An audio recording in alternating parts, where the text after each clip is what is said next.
There's still a lot of reaction in the wake of Lieutenant General Nhlanhla Mkhwanazi's explosive briefing yesterday, where he accused the police minister and the Deputy National Commissioner for Crime Intelligence of interference and inaction, while also exposing deep-rooted alleged corruption and collusion between officers and criminals.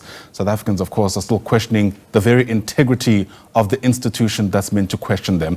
Let's continue getting you responses across the political spectrum, bringing now the president of the African People's Convention, Themba Godi, who's also former SCOPA chair, and joins us now via our video link. Mr. Godi, it's lovely to have you on the program. Thanks very much indeed for making time during this unprecedented time, some people might say.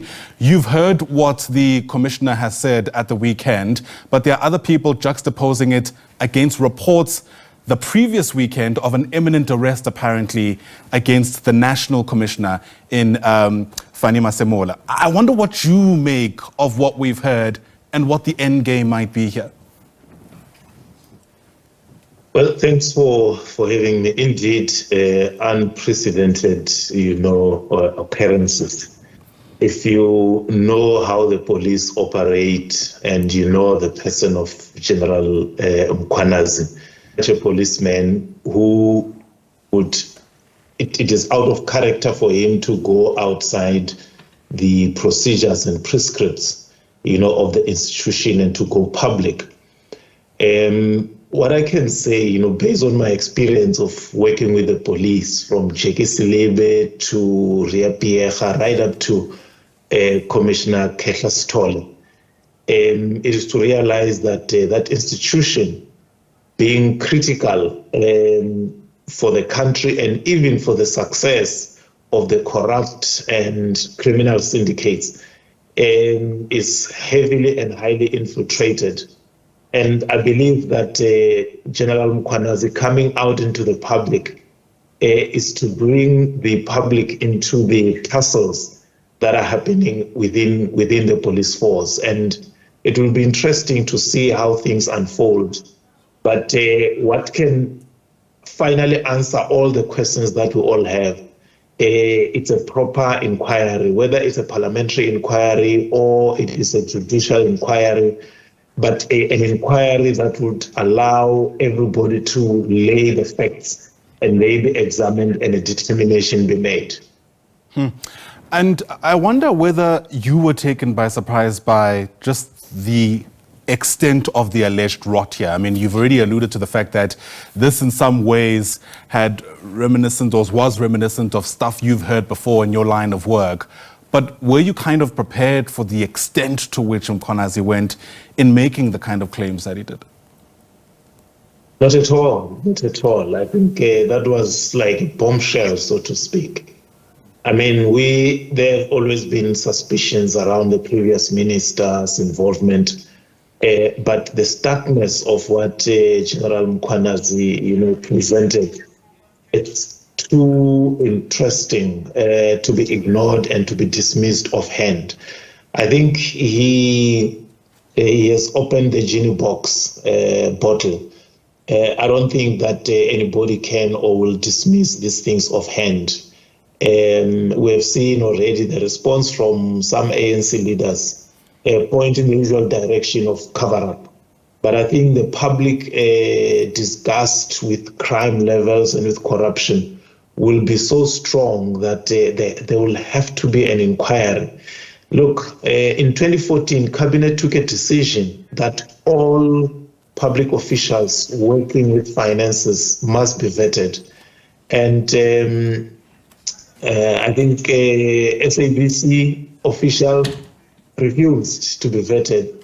And even the SAPS officials refused to be vetted, which tells you that you already have a problem of integrity.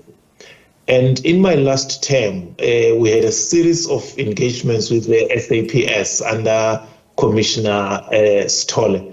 And it became clear, and there was admission, that there is a syndicate within the SAPS responsible for financial management and stymieing investigations. So what General Mkhwanazi was saying yesterday was not very far off the mark from what we knew as SCOPA. And having worked with him for some times, I can vouch for his integrity. Of course, he's a human being. That's why everything has to be investigated so that whatever he's alleging, can be verified and confirmed. Yeah. If this has been happening so long, Mr. Themba Godi, what do you reckon changed now? What is it, do you reckon, that pushed a person like Mkhwanazi over the edge to lift the lid, blow the whistle, whichever metaphor you want to use, at this stage? Yeah, I think, look, the current president came to power on the ticket of, fighting corruption and a new dawn and all that. And what this says is that the machinery of corruption has been grinding on. And is the point I made in the past that corruption in this country cannot be ascribed to one man. In that instance, President Jacob Zuma, you can remove him, but the machinery of corruption is so embedded in the state at all levels that it will continue unabated. And it looks like President Ramaphosa has not done much in terms of, dealing with institutionalized corruption within state organs. And worse still, within the police, which is responsible for maintaining law and order in the country. Once that institution is captured, then every other institution, is vulnerable. If Nhlanhla Mkhwanazi's claims yesterday are anything to go by, this is not just a policing issue, but a political issue as well. In fact, he's made claims that there are sitting parliamentarians today who are implicated in this network of criminality. It's my very roundabout way of asking what you reckon Parliament should do now in a context where we're told people operating within that institution may very well be compromised themselves.